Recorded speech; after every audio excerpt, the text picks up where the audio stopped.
ئێوارتان باش بێنرانی بەڕێز بە هیوای سەلامەتی لە شتاقی بۆ هەموو لایەک خۆشحاڵم کە جارێکی تر پێکەوە لە ئەودی و سنوور گفتوگۆ لەسەر بابەتێکی تری گەرم و گوڕی ئەم هەفتەیەکەی. ڕۆژی زمانی کوردی 15 گوڵان بۆ خۆی سمبولی پارێزگاریە لە ڕەسەنایەتێتەوەیەک. ئەمە بەنسبەت کوردەوە هەمیشە جێگەی بایەخ، هەمیشە جێگەی گرنگی پێدان و هەمیشە جێگای ئەو بۆ کە باشتر و فراوانتر لێ تێ بکەین. بۆیە ئەمە بە دەرفەتە زانم کە باسێکی لە پرسە زۆر گرنگکان بکەم کە لەژێر کاریگەری سیاسەتی ڕۆژ،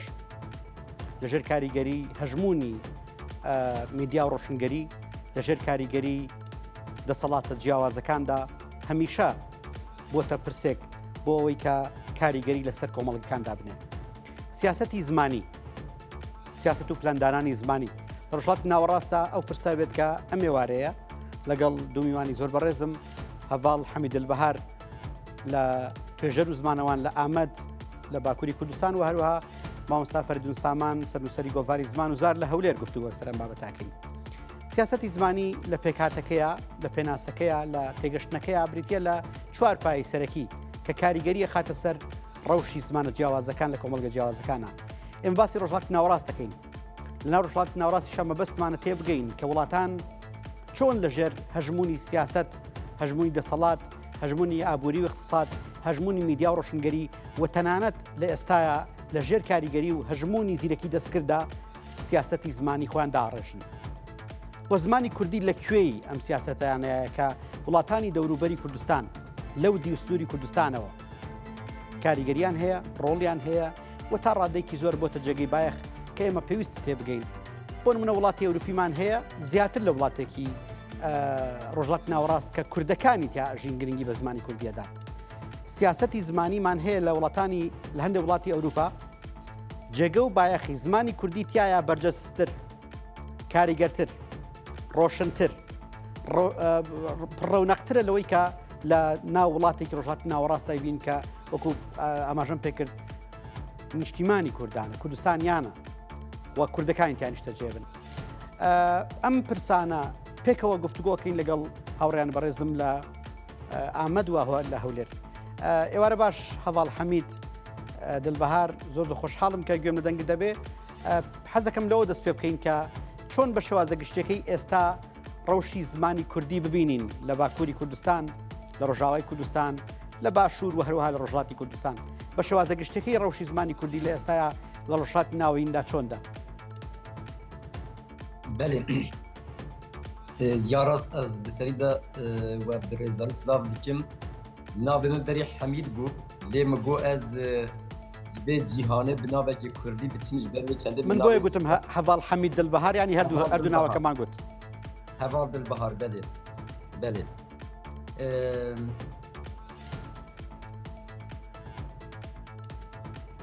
بگۆرم بەڵێ بەێ فەرموو حەزەکەم دەسەری دەوە و تەماشەبانێن وە برێزاری سلااف دیکن ئازێ گولانێ بلا لمە هەموو کوردان پیرۆز بم نەها دەما ku em rewşa dîrokê çandî ya gelê Kurd netewaya Kurd li ber çavan digirin bêguman dibiya bû îro rewşa zimanê Kurdî di asta gelek baştir dibin. Lê sed mixabin hem ji ber êrişên hêzên serdest hem jî ji ber gelek sedemên cudatir rewşa zimanê Kurdî îro dema em li tevahiya cîhanê lê dimihêrin di asteke ku em dixwazin de mînin. Ango li gelek milên Kurdistanê zimanê Kurdî dibin xeteriyê de. Niha zimanê Kurdî zimanekî herî kevnare, qedîm û dewlemend yê mirovahiyê ye. Yani vê yekê em Kurd tenê nabêjin, vê yekê hemû zanyarên cîhanê jî qebûl dikin. Muqabilî wê em bêjin hejmara Kurdan wekî neteweyê jî bi dehan milyonan in. Lê sed mixabin beramberî vê yekê rewşa zimanê Kurdî ji ber sedemên ku me berên ha gotî qasî wê baş nîne. Niha wek em mînay bidin îro li Ewropayê di milyonan Kurd hene lê sed mixabin zimanê wa yê sereke یه خباتین و یه سیاسی دیسا یه چاندی تکیلین و یه جواکی ترانی نبکردینه آنگو باندورا پیشافتنه سر وان پیک هاتیه و زمان کردی وان دور کردی او زمان کردی دور کردنه دما کو ام بیجن الروجدات نابین یانجی لقافقاسیا وان دراجی بگومان کرد هنم و حتی آستکی خبات زمان کردی جی هنم لی دیسا جی وقت خواستن دوی آسته دنینم نه دما کو ام لباشور کردستان نهرش و هم ما باشتر زانم یعنی لباشور کردستان زمان کردی زمان پروردهیه زمان چاندهیه حدی ستاتویه که جبر روشا خو یا سیاسی ستاتویه که سیاسی همان دمدا ستاتویا زمان کردی جی هیه لی بگومان لباشور جی قاسی کو ام چابدریان بکن هنک خطرین دن هنک کود دمین دریج ده زمان کردی قرص بکن او جی ام بیجن هجمونیا یا زمان عربی و ام بیجن زمان انگلیزی و هر وکی دبکو خطره که سر زمان کردی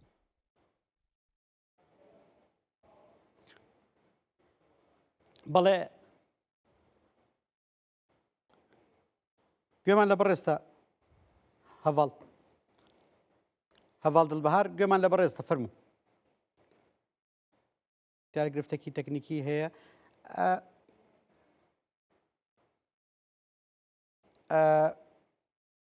بەڵێ هەڤاڵ دڵبەهار ینی ئەو بەڕێز باست کرد ئێمە ینی بەڕاستی مەبەستمانە تێبگەین لەوەی کە لە ناو سیاسەتی زمانی لە ناو سیاست و پلاندانانی زمانی لە باکووری کوردستان لە ڕۆژاوای کوردستان تا ڕادێکی زۆر لە ڕۆژهەڵاتی کوردستان ڕەوشی زمانی کوردی چۆن تێبگەین بەڕێز دەزانی کە سیاسەتی زمانی بریتیە لە چوار پای سەرەکی کە کاریگەری هێڕاستەوخۆی هەیە لەسەر پەیوەندکردنی زمان بە ناو کۆمەڵگەکانەوە ڕۆژی زمان لەناو پەروەردەیە ڕۆژی زمان لەناو بە فەرمی ناساندن و کارگەڕیە ڕۆژی زمان لەناو میدیا و ڕۆشنگەریە ڕۆژی زمان لەناو گەنجینەی زمانەوانیەوە ڕۆژی زمان لەو پلاندانانەی کە پێوترێ شکۆمەندی زمانەوانی یان پلاندانانی شکۆمەندی کە بریتە لە وردکردنەوە و تێگەشتن لەوەی کە بە دڵنیاییەوە کار لەسەرەوە بکەین کە بتوانین لەناو سیاسەتی زمانی وڵاتە جیاوازەکانە پێگەی شایستە بۆ زمانی کوردی بدۆزینەوە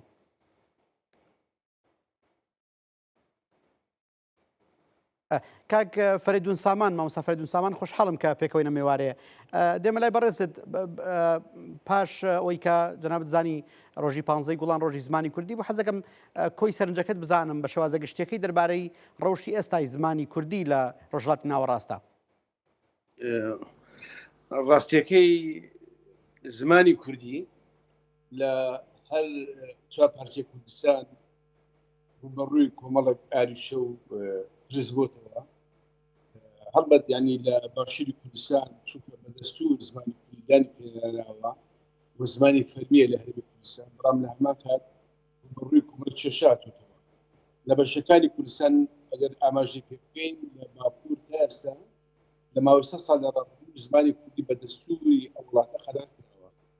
لە ئێران ڕۆژهەڵاتی کوردستان زمانی کوردی زمانی نەتەوەیەک دانی پیانە زۆر باس لە زمانی کوردی وەکو زارێکی فارسی یان زارە کوردیەکانی وەکو هەورامی و دەچی ڕووی ئەوەنە ئەو زارانە زمانی جیاواز مشان جۆرێک لە پێی دەڵێن سیاسەتی ئاسیمیلاسیۆن دەچێتە خانی جینۆسایدی کەلتوریەوە لە وڵاتی سووریاش دەوڵەتی سووریا هەیە 100 ساڵ ڕابردوو هەماش وەکو بەشەکانی کوردستان زمانەکە بەڕووی سیاسەتی ئاسیمیلاسیۆن ڕاست لە چەند مانگی ڕابردوو لە شوباتی ڕابردوو دەوڵەتی تازەی سووریا بن دەوڵەتی هەمیشەدا بەڕیارێکی سیاسی زمانێکی نیشتیمانی نەک زمانێکی دەستوری باسی چونکە زمانی نیشتیمانی زمانێکی لۆکاڵیە هەموو لەحزێک دەکرێت وەک چۆن بە بەڕیاری سیاسی بەڕیاری بسن لە کوردستان باشووری کوردستان یان لە عێراقدا بەتایبەتی لە ناوچە سیاسەتەکانی دەرەوەی زمانی کوردی بەڕاستی لە زۆر هۆکار ئێستا پراوێز خراوە پژێ خراوە قوتابخانەکان لە ناوچەکانی دەشتی بێتەوە خابار و ناحەکانی هەروە خانەخین لە باشوور و لە ناڕاستی باشوور زۆر لە پاشەکشێت ماگەر ئاماژە بکەین هەتا لە ناو هەرێمی کوردستان زمانێک پلت کرا بۆ زانی بادینی و سۆرانی و هەبوونی با بڵێن قوتابخانەی ئەهلی و نەحکومی ڕۆڵێکی زۆر نەگەتیڤانەی جێراوە لە پراوێزخستنی زمانی کوردی ئەینەوەیەک دروست بووە ناموویە بە زمانی دایک ئەمانە هەموو کێشن هەبەت ئەمە لە غیابی غیاب و نەبوونی ئەکادیمیایەکی تایبەت بە زمانی کوردی ئەم گفتانە هەڵکێش و پێویستە ینی زمان ناسان ئەکادیمیان سۆزاری لێتەوە بیلۆکەوە کارەکە چارێک بلۆز چکە ناکرێت نەتەوەیەک زمانێکی ستاندارد نەبێت بۆ چونی ئەمە بوو لەسەر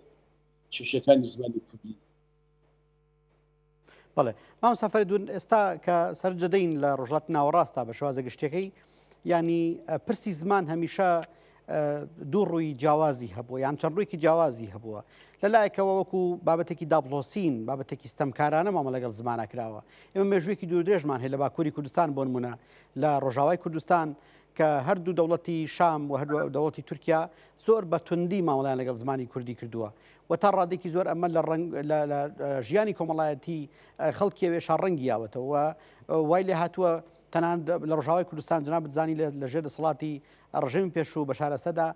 زمانی کوردی بە هەموو شەوەیە قەدەغە بووە و ئەمە وای کردووە کە منداڵانی کورد لە ڕۆژاوای کوردستان گرفتی گەورەیان بۆ دروست بێت لە ناسینی خۆیان لە ناسنامەی خۆیان لە دروستکردنی نەتەوایەتی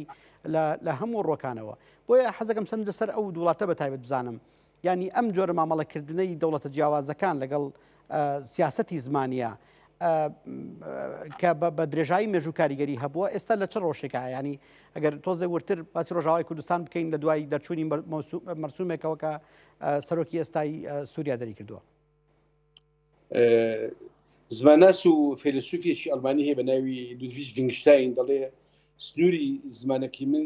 سنووری نیشتمانی من سنووری زمانەکەی من بەداخەوە لەگەڵ دابەژبوونی کوردستان دوای نامەی بزان نیشتمانەکە دابشکرا زمانەکەشی ڕوبەڕووی سیاسەتی پاکتاوی نژادی لە فرانسان کردەوە هەروەکو پێشتر ئاماژەم پێ کرد کە پرسی زمانی کوردی لە بنەڕەتە پرسێکی سیاسیە ڕۆژاوا بەڵێ چی لە ڕۆژاوا چی لە ڕۆژاوا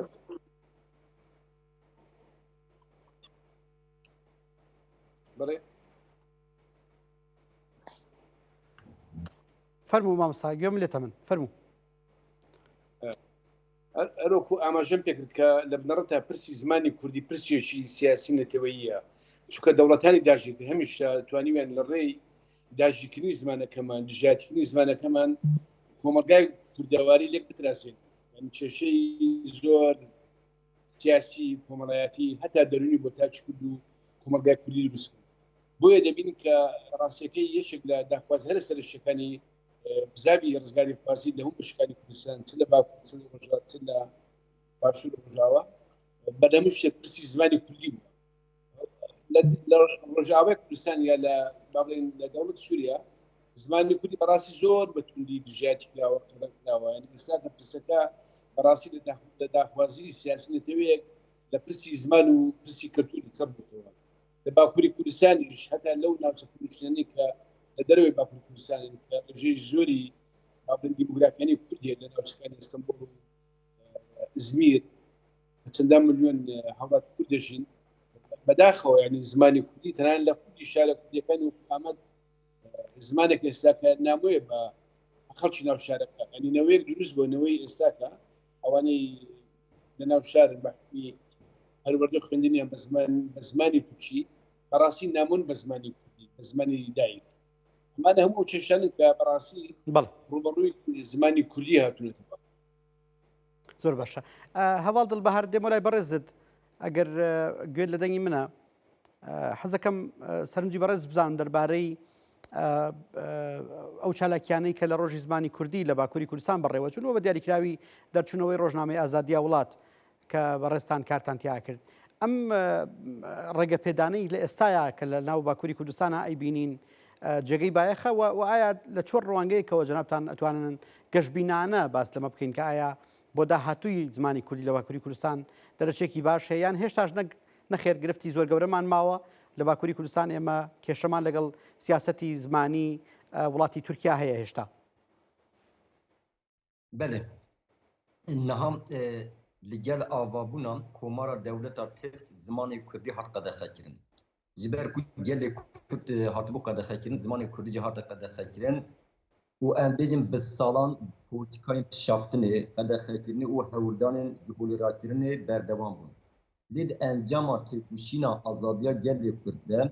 ev polîtikayên klasîk têk çûn ango êdî bi awayekî zimanê Kurdî xweda qebûlkirin. Lê anniham di van salên dawiyê de ji ber ku hişmendiya serdestên dewleta Tirk di mijara Kurdan de di mijara zimanê Kurdî de neguheriye tenê rê û rêbazên dorpêşkirina Kurdî guherîne. Kurdî niham bi awayekî rojane li Bakurê Kurdistanê tê dorpêşkirin. Em bêjin ji civakê tê dorxistin gelek kar û xebatên zimanê Kurdî dîsa tên qedexekirin. Sedemên cuda cuda sazû dezgehên ku zimanê xebatên zimanê Kurdî dimeşînin rastî zeft û pêkotiyatên. Zimanê Kurdî hêjî xwe di statûyîne li Bakurê Kurdistanê. Em hê jî perwerdehiya bo Kurdî bi zimanê Kurdî nîne. Dîsa em bêjin wekî din jî bi taybetî zimanê Tirkî li her derê Kurdistanê dor li zimanê Kurdî pêçaye. Yani bifikirin li mezrayekê gundekî çend saziyên zimanê Tirkî avakirine. Ji mizgeftên Tirkî bigirin heta em bêjin dibistanên Tirkî zarokên Kurda ji 3 salî ji malê wan tên wergirtin û em bêjin war dibistanan da rastî pişaftineke mezin tên. Yani em dikarin bibêjin ku ve salên dawiyê de jî li gel ku pêvajoyeke bi navê aştî û civata demokratîk dest pê kiriye jî di hişmendiya dewleta Tirkan de bi awayekî bingînên derbar rihetî bibêjin li gel qedexekirinên zabûnan dîsa bi kiryarê de jî gelekî em bêjin dorpêşkirin hene astancî hene hevî vê jî di kiryarê de gelek sazû dezgehên zimanê Kurdî ji bo zimanê Kurdî têkoşînê dimeşînin. Em vê yekê jî bibêjin. Helbet yani rewşa dewletê dema wiha ye em bêjin li dijî zimanê Kurdî sûcdariyeke mezin pêktîne. Yani sûcekî mezin pêktîne. Rewşa me Kurdan jî li Bakurê Kurdistanê di mijara zimanê Kurdî de rastî jî ew qas baş nîne. Ango em Kurd jî li gel têkoşîneke 5 salan muqabilî wê têkoşînê, beramberî wê têkoşînê di mijara zimanê Kurdî de me gelek destkeftiyên mayînde nava civakê de pêkî neanîne. Yani بەڵێ ev jî dayînê ye. Îro ji Culemêrgê bîre heta Wanê, ji Şirnexê bîre heta Agirê, ji Amedê bîre heta Dêrsimê, bi rastî jî zarokên Kurda êdî sed mixabin, sed heyf û mixabin dema em vê yekê bêjin dilê me pêşe, ji sedî notê wê êdî Kurdî nizanin. زۆر باش Dîsa em bêjin gelek bajarê Kurdistanê zimanê هەواڵ بەهار دەگەڕمە لای بەڕێز گرفتێکی تەکنیکی هەیە لەگەڵ بەڕێستان بێت. مامۆستا فەریدون حەزەکەم سەرنج لەسەر بابەتێکی تر بزانم. ئێستا بەتەنیشت فراوانبوون و هەژمون و کاریگەری زمانی ئینگلیزیەوە لە ڕۆژهەڵاتی ناوەڕاستە ئێمە پەرەسەندنێک یان جۆرە جۆرەکان ئامادەگێکی زمانی چینیمان هەیە. چینیەکان لێرن، زمانەکان لێرێ، کاریگەری هەیە لە کۆی ڕۆژهەڵاتی ناوەڕاستە. ینی وڵاتە گەورەکان لە ڕووی سەپاندنی هێز و لە ڕووی سەپاندنی هەژمونی خۆیانەوە بە تەنها لە لایەنی سەربازی و ئەمنی و تەنانەت اقتصاد و ئابووریەوە ناوەستنەوە تا دەستەبەن بۆ فراوانکردنی سیاسەتی زمانی خۆیان. بڵێ ڕاستیەکەی هەژمونی زمانە بیانیەکان بە تایبەتی زمانی ئینگلیزی دیاردێکی جیانگەراییە لە هەموو دنیادا هەموو وڵاتانی کە لەسەر گۆی زەویدان تا ڕادێژ زۆر ئێستا زمانی ئینگلیزی بۆتە زمانی دووەمی ئەو وڵاتە بۆچێ بچی دەتوانانی تۆ بە زمانی ئینگلیزی بکەی کاروبارەکانی خۆت جێبجێ بەڵام بۆ ئێمەی کورد ڕاستی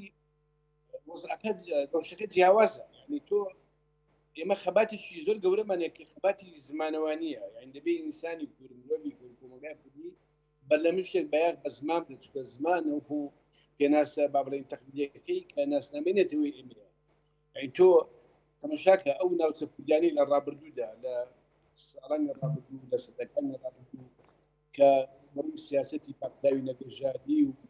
سیاسەتی بەعرەبکردنیان بە کوردن هاتوو کوردی تیانەما و زمانەکان لەدەستدا تۆ ناتوانیت بە دروست بێت لە ڕژادنێکدا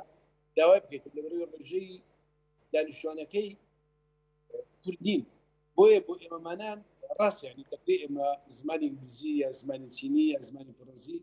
وەک زمانێکی با بڵێن نێودەوڵەتی سوودی لێوەبین بە تایبەتی لە بواری زانستیدا تەکنۆلۆژیدا لە بواری ئابووریدا بەڵام هاوکات ڕێکیانی ئێمە بەڕاستی بەیاغی زۆر بە زمانی دایک بدەین زمانی نەتەوەکمان زمانی بەڵێ هەواڵ دڵبەهار ڕۆژاوای کوردستان زۆر ئەوترێت کە حکوومەتی شام لە ئێستاە لەژێر کاریگەری تورکایە هەماهنگێکی زۆر لە بینی تورکیا و ئەحمەد شەرع و ئەو ڕژێمە تازەی سووریا هەیە لە ڕووی زمانەوانیشەوە ئەمە کاریگەری لەسەرێکترە بەجێڵن ینی بۆ نمونە ئەو ڕەوشەی کە بۆ زمانی کوردی لە باکووری کوردستان هاتە پێشەوە هەمان ڕەوشە لە ڕۆژاوای کوردستانیش دووبارە ئەبێتەوە یان نەخێر هەر ڕۆژاوای کوردستان بۆ خۆی دۆخێکی جیاوازی هەیە و ناتوانێت وەکو باکووری کوردستان بێت بله نها لروجاوای کردستان پیشتی شورش روجاوا شورش که هری بینگهین و برفره ده مجارا زمان کردی ده پیکان لروجاوای کردستان به میلیونان زاروکین به صد هزاران زاروکین کردان دیسا جوانان پروردهیا به کردی دید و ده مجارا زمان کردی ده هم جه آلی و شانگریه هم جه آلی اندیجن راگهاندنه هم جه عالیه پروردهیه جه عالیه حقوقی آنکو ده همو قاردن جیانه دا زمان کردی گلک پیش کرد شورشه که زمان کردی پیکان نها با چند مهین داوی حکومت سوریه لگل دولت ترک تقص لگل دولت ترک هول دیده که وان دست کردین درباره زمان کردی ده ام بیجیم تیک ببن دخوازه زمان کردی دیسا وی بری بکه بندست زمان عربی بیشین وی ستاتویا زمان کردی جوله را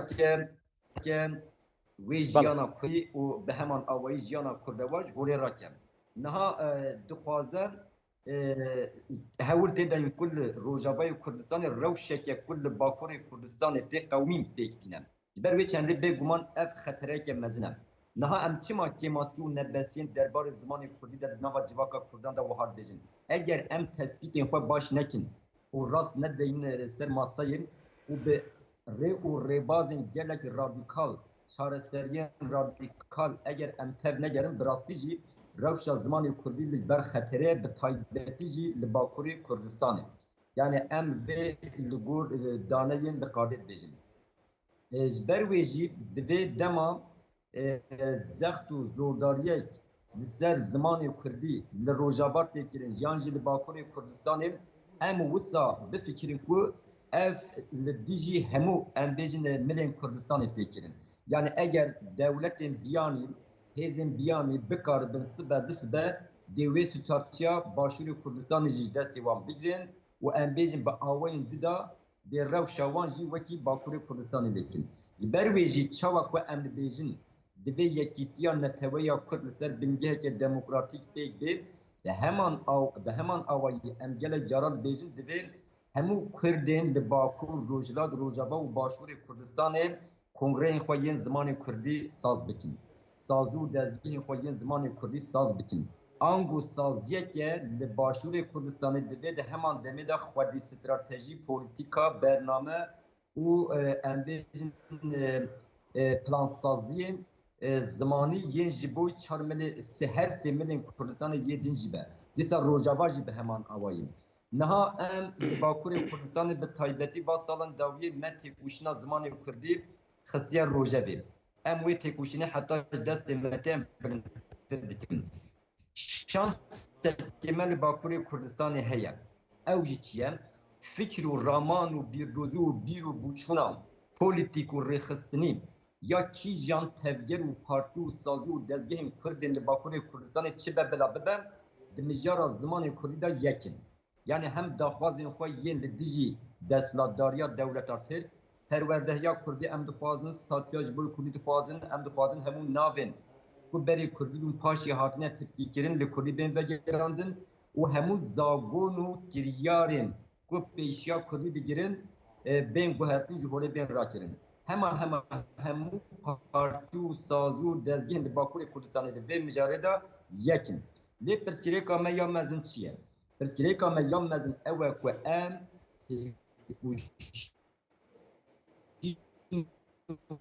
xebatên zimanê Kurdî li her ge ku Kurd lê dijîn belav bikin. Sed mixabin vê mijarê de pirsgirêka herî mezin ew e. Çawa ku em li dî didin de heman demê de û ya ji wê zêdetir girîngtir ew e ku em siyaset û stratejî û polîtîkayên xwe yên ji bo zimanê Kurdî bi awayekî şêmber diyar bikin bütçe veqetinin, kadro veqetinin her maleki bikin Kurdîgeh bikin em bêjin dibistana ke zimanê Kurdî. Niha em bi taybetî vê çima dibêjin dewleta Tirk li me dinihêre. Eger dema ku dibînen hinekî xebatên zimanê Kurdî nava civakê da pêş dikevin dor pêş dike hewl li de wan bifatisine. Eger nikaribe vê carê li zanîngehên xwe li saziyên xwe yên din ji bo zimanê Kurdî qadên berfirehtir vedike. Yani ev ji nîşanî me daye dîsa çarenûsa zimanê Kurdî Bakurê Kurdî destê me daye. Feraset eydin heye divê em wê li Bakurê Kurdistanê ji holê rakin. Ji ber ku li Başûrê Kurdistanê statûya ziman heye, perwerde heye, hikûmetek heye ew kêşe zêde nîne. Em bêjin ew pirsgirêk nîne. Lê li Bakurê Kurdistanê divê em bidin zanîn, belav bikin ku têkuşîna ji bo zimanê Kurdî ne tenê kar û peyvîr û erka çend sazên zimanê Kurdî ye. Di serî de partiya me Dem Partî. Hemû partiyên Kurdan yên din. Hemû sazû û dezgehên aborî, hukukî, çandî, em bêjin çapemeniyê, weşangeriyê divê xwedî stratejî û polîtîka û plansaziyên zimanê Kurdî bin. Vê mijarê de gelekî masû û nebesî hene bi taybetî rewşa zimanê Kurdî Bakurê Kurdistanê bi rastî jî ji ber ku zêde ne baş e divê em hemû Kurdên Bakurê Kurdistanê rexnedayîna xwe bidin zimanê Kurdî. Yani em di nava trajediyeke mezin de ne zarokê Kurda li ber çavê me dibin Tirk sed mixabin dema em vê dibêjin ne wekî gilî û gazin de dibêjin em ji bo ku rewşa xwe tespît bikin û gavên radîkal biavêjin em dibêjin. Yani em dikarin dibêjin dawiyê xebar zêdetirin em vê jî bi vê jî kêfxweşin em dikarin vê jî bêjin. دێمۆلای بەڕێزت مامۆستا فەرێدون سیاسەتی کلتوری بە تەنیشت سیاسەتی زمانیەوە بۆ کورد ئێستا تقریبان تا ڕادێکی زۆر بایەخەکەی زیاتر دەرەکەوێ ینی لە ماوەی چەند ساڵ ڕابردووە بە هەوڵی بەڕێزت مامۆسایانی تر زمانەوانانی تر لە وڵاتانی ئەوروپاش جۆرەکان بەرەو پێشچوونێکی باش بەرەو زمانی کوردی هەیە ئەو تا باڵێن زانکۆی زمانی کوردی کراوەتەوە لە ئەڵمانیا و لە هەندێک لە وڵاتانی تری ئەوروپا چالاکی زمانەوانی گرنگ بەڕێوە ئەچن گۆڤار و بڵاوکراوە هەیە ینی ئەم ئەگەر بە کورد بە تەنیشتی سیاسەتەکەی تریەوە بە تەنیشتی پۆلۆتیکسەوە سیاسەتێکی زمانی باشتر جێبەجێ بکات یان بیباتە پێشەوە بە تەنیشت سیاسەتی کلتوریەکەیەوە کاریگەری باشتری نابێت بۆ داهاتووی کورد بەدڵنیایی وروژاندنی ئەو باسی جەنابەت وەکو پرسیارێک زۆر گرنگ و زۆر استراتیژیە کە زۆر بەداخەوە لە دوای 35 ساڵ لە دامەزرانی دا و دەستگاکانی هەرێمی کوردستان بە تایبەتی دەستگا کلتوری و ئەکادمیەکان بەداخەوە لە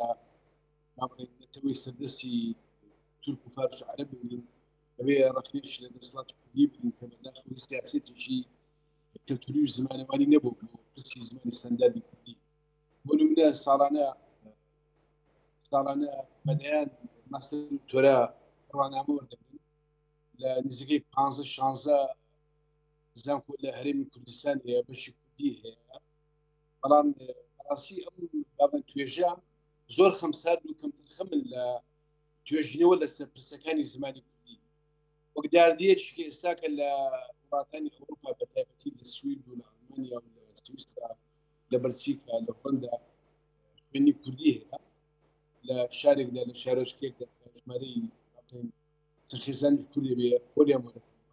ئەمە دیاردەیەکە حەڵبەت باشە هەبوونی ئەو هەنگاوانە زۆر خزمەت بە پرسی چارەسەری زمانی کوردەکە بەڵام دیسان لەوێ زمانی کوردی ڕوبەڕووی یعنی دیسان کوردە چێشاتۆتۆ ئێمە بە خۆمان پرۆژێکمان هەیە هەر بە نامنیشانی دیداری زانستی زمانی کوردی دیاسپۆرا هەڵبەت بە هەمانجی لەگەڵ ناوەندی پێکوردی نێودەوڵەتی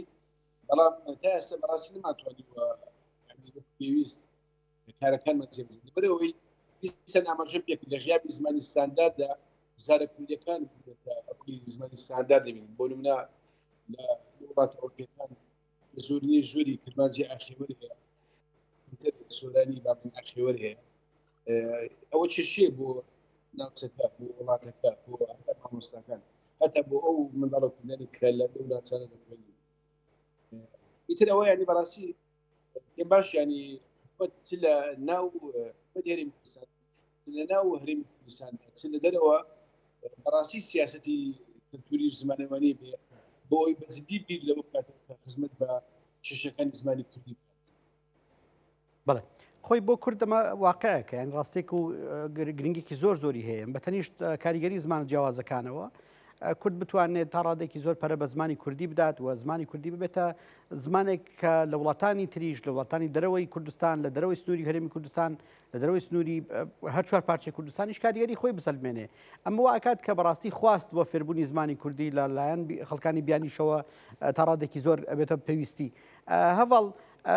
دێم وەلای بەڕێزت ئەو لە پرۆسی ئاشتیە ئەوەی کە خوێنرێتەوە لە پرۆسی ئاشتی تورکیا لەگەڵ کووردا لە دوای پەیامەکەی بەرەز عەبدوڵڵا ئۆجەلان لە دوای ئەو گفتوگویانی کە ئێستا بەڕێوە ئەچن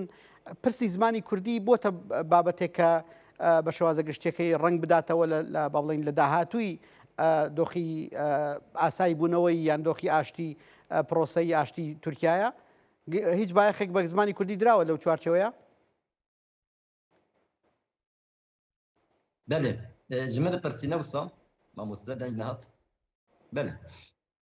بەڵێ بەڵێ بۆ جەنابەت بله نها ji salekê zêdetir e pêvajoyeke bi navê aştî û civata demokratîk hatiye destpêkirin bi taybetî jî pêşengîtiya vê hewildana wê herî zêde ji aliyê Rêber Abdullah Öcalan vepêkirin niha Rêber Abdullah Öcalan hem di gelek parêznameyên xwe de hem di gelek nirxandinên xwe de gelek aşkere û zelal diyar dike ku zimanê dayîkê ji bo neteweyekê mijara man û nemanê ye mijara hebûn û nebûnê ye bi taybetî ji bo Kurdan bêje zimanê Kurdî ji bo Kurdan ji nan û avê girîngtir e û bi tu awayî nayê qebûlkirin ku zimanê Kurdî bê astankirin sinûrdarkirin gelek caran ev yek gotiye û dîsa perwerdehiya zimanê Kurdî azadiya zimanê Kurdî mîsogerkirina wê ya zabûna bingehîn de make zabûnê û zabûnan da bi caran ev bilêv kiriye ev dê kengî çêbe em bêjin di kîjan deman da çêbe bi çi awayî çêbe bêguman ev mijarên nîqaşê ne lê heta niha dewleta Tirk bi tu awayî ne bi awayekî niyet ne bi awayekî gotin ne gotiye ku em ê zimanê Kurdî bikin zimanê perwerdehiyê yan jî bikin xwedî sûtatî yan jî hemû zagonên li pêşa zimanê Kurdî ji holê rakin 5 sala berên ha çawa tevgeriye niha jî wisa tevgere û em vê yekî jî bi tu awayî qebûl nakin me berê jî gotibû em niha jî dibêjin ne wekî dem partî tenê hemû Kurdên li Bakurê Kurdistanê mijara zimanê Kurdî ne mijara bazarên siyasî ye zimanê Kurdî xeta sor ya Kurdan e yani pêvajoyek hebe jî nebe jî dewleta Tirka divê hemû zext û zordariyên ser zimanê Kurdî ji holê rake ji ber ku ev sûcekî mirovahiyê ye bi heman awayî me bi caran gotiye dîsa bi taybetî dubare dikin heta ku zimanê Kurdî آزاد نبه سربست نبه دزاگونان دا با آوای کی جا آوای نه به خود ستاتو نه به زمان پروردهی نه آشتیه که جواکی پیتی نه جواته که دموکراتیک احساس کرن بلا ترکیه به مجاره دا براستی جی خواه نخاپینه یعنی ام جی و راستیت بینن لی تشتا کو ام نهار بینن ام لقادر بینن مثلا من چند روز برین هار وانی چند چالاکی بو زمان کردی کرن دیسان آمده دولت دیسا دوره زمان کردی پیچه ناهیل او خبر بین کرن دی زختان دیدی که دستورنا در مجبن کرن او مشن تین کرن جی خبر تین کرن جی به زورا تکوشین تین کرن یعنی دستی و به ناهیلن yani nahajî politika dewleta Tirk dor pêşkirina zimanê Kurdî sinûrdarkirina wê ye tecrîdkirina wê ya ji civakê ye kriminalîzekirine û hewl de Kurd nava demê de nava çar dîwar da re bihêle û hêdî bihelîne. Niha em vê buneyê carekê dî didin zanîn em wey partî jî hemû partiyên li Bakurê Kurdistanê jî bi awayekî zela dibêjin eger aştiyek dêbê û civatekê demokratîk dêbe avakirin ev pêvajoya jî bi ser biçebe ev sadî sad berî her tiştî û bi taybetî jî bi nêzîkatiya dewleta Tirk a ji bo zimanê Kurdî ve rast rast têkildar e. Em dubare bêjin dibe ku hin tiştên em daxwaz dikin ji nişka ve pêk neên nava demê da pêk bên lê qenebe divê niyeta xwe diyar bike. Zimanê Kurdî qebûl dike yan na. Qebûl dike ku awekî hukukî zimanê Kurdî heye yan na. Di siyasetê de pêşa zimanê Kurdî dê veke yan na. Di perwerpêşiya perwerdehiya Kurdî veke yan na. Dê di hemû şeredariyên me de sazûr dezgehên me de xwe bi rêxistinkirin, avakirin û belavkirina zimanê Kurdî qebûl bike yan na. Qasî em niha bînin sed mixabin heta niha tiştekî wisa negotiye û di kiryarê de jî berûva jî wê tevdîgere. Belê. بەڵێ مامۆستا فەریدون ینی بۆ کورد بە تایبەت لە باشووری کوردستان ئێمە گرفتێکمان لەگەڵ دەستوری عراقیە هەبووە پێشتر ئەوە تا ئێستا با بڵین لە مادەی 4 و بڕگەی 5 دەستوری عراقیە باس لەوە کرێت کە عەرەبی و کوردی هەردووکیان زمانی فەرمی ئەم وڵاتن بەڵام پێشلکاریەکان بەرامبەر بە زمانی کوردی هێشتاش لەلایەن عراقەوە زۆرن ینی کورد باشووری کوردستان چی هەنگاوێک هەیە لەم کابینە نوێیە کە بیگێتە بەر با ڕاستی ساختکردنەوەی ئەو دۆخی کە بۆ زمانی کوردی لە عراقات و تاراوە ڕاستیەکەی پێشلکاریەکانی دەستور ئەوەنە زۆرم بەرامبەر بە نەتەوەی کورد لە هەمووشی زیاتر لە سەر زمانی کوردی ینی خۆی لە خۆیدا ئەو پێشلکاریانە بەڕاستیوای کردەوە کە بنەوەکان جیاوازن بۆ نمونە هەر لە ناو پەرلەمانی عێراق جوگەن نیشتیمانی عێراقی دۆخێک دروست بووە کە پەرلەمانتارانی کورد بە عەرەبی قسە لە کاتێکە لەو دەستورێکە هەیە لە مادەی 4 ئاماژە بەوە کراوە بۆ هەر پەرلەمانتارێک دەکرێت جێرەگەوێت لە جگەلەوەی لە هەموو فەرمانگە حکوومیەکانی عێراق لە ناوچەکانی دەرەوە هەرێمە لە دەگاتە بەغدا و بەسرا لە هەموو شوێنە دەبێت زمانی کوردی زمانی فەرمی بێت لە دادگاکان لە مەبڵی فەرمانگەی شارستانی و ڕەگەزنامەیەت لە فەرمانەکانە بەڵام کاری پێ نەکرێت بەداخەوە یعنی جاران لە سەردەمی دەسەڵاتی خاوی بەعزدا وانەیەکی کوردی لە قۆناغی دواناوەندی هەبوو لە باشوور و ناوەڕاستی عێراقدا ناگادار بێت ئەوانە کوردی زۆر ینی پەرامۆش کراوە نەگوێز کراوە بەیاخی پێ نادرێت ئەوە کاری بۆ نەکرێت ئەمانە هەموو خۆی لە خۆیدا هەمووی پێشنیارکاری دەستوری بەڵام مەسلەی ینی میکانیزمی جێبەجێکردن ئەوە دەبێنێت سەر هێز و وزەی نوێنەرایەتی حکوومەتی هەرێم لە بەغدا لەگەڵ حکوومەتی عێراق دەکات چۆن حکوومەتی عێراق ناچار دەکا کار بە جێبەجێکردنی زمانی کوردی بکە کە بەداخەوە ینی تا ئێستا پێویست نەکرا. بەڵێ هەڤاڵ دێم وەلای بەڕێزت ئەگەر خۆشت ویستت قسەی کۆتایی بکەیت چکۆی وردەوردە لە کۆتایی بەرنامەکە نزیکە بینە بەڵام پرسیاری کۆتایی من با بۆ بەڕێزت ئەوە بێت ینی لەگەڵ ئەو بەرەوپێشچوونانەی کە بۆ زیرەکی دەست کرد هاتوتە ئاراوە و تا ڕادێکی زۆر ئێستا AI ئارتفیشەڵ ئینتەلیجنس زیرەکی دەستکرد کاریگەری زۆری دروست کردووە لەسەر ڕەوشی زمان بە شێوازە گشتەکەی لە باکووری کوردستان هیچ هەوڵێکی جددی هەیە با ڕاستی فراوانکردنی کاریگەری زمانی کوردی بۆ باکووری کوردستان بۆ بەنێودەوڵەتیکردنی زمانی کوردی ینی هیچ هەوڵێکتان داوە لە باکووری کوردستان ئێوە وەکو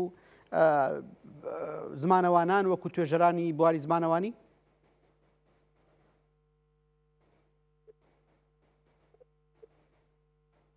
هەڤاڵ گوێ من بوو؟ بوو بەڕێز بوو. ساوات کاری دووبارە بکیدەن چی نەهات باش. بەڵێ مەبەستمەوەیە کە لەو دۆخە تازەی کە بۆ زمانە جیهانیەکانە تا ئاراوە، یعنی هیچ هەوڵێکتان داوە ئێوە لە باکووری کوردستان با ڕاستەی فراوانکردنی زمانی کوردی لە بواری کۆمپیوتەریە لە بواری زیرەکی دەستکرد بۆی کە وەکو زمانێکی جیهانی مامەڵە گەڵا بکرێت، ئاژانسە نودڵتەکان بتوان سوودی لێ وەرگرن، دەستگا زمانەوانی نودڵتەکان بتوان سوودی لێ وەرگرن. چیتان کردووە لە باکووری کوردستان بۆ ئەوە؟ یا راستی li Bakurê Kurdistanê dorpêçeke mezin heye yani ne tenê ser zimanê Kurdî. Yani Kurd nava dorpêçê de tê hewleyên ku Kurd nava dorpêçê de bifetsin. Dorpêçeke aborî heye, siyasî heye, civakî heye, çandî heye, zimanî heye.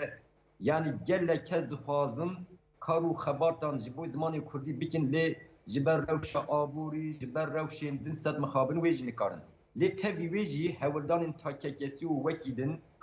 yani hem di qada çapemeniyê de hem qada dijîtal de hene. Têrê dike gelo sed mixabin têrê nakin. Ji ber wê çendê xwe em bi salan hem wekî kes hem wekî saziyên zimanê Kurdî yên Bakurê Kurdistanê em pêşniyaz dikin û hewl didin ku hemû sazî û dezgehên li 4 milên Kurdistanê kongreyeke zimanê Kurdî ya neteweyî saziyeke Kurdî ya neteweyî ava bikin. Li bin vê saziyê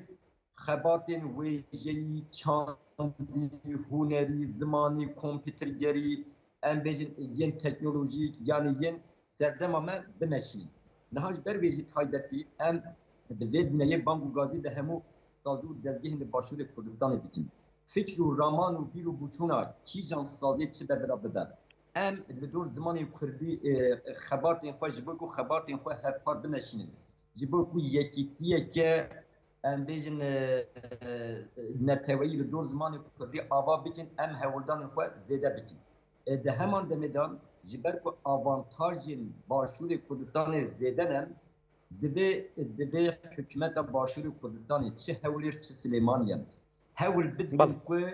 li Bakurê Kurdistanê ji bo ku xebatên zimanê Kurdî bi awayên cuda pêş bikeve. Danûstandinan bi saziyan re bikin, projeyan ji Bakurê Kurdistanê bixwazin, aliyê aborî be, binasazî be, aliyê din de be,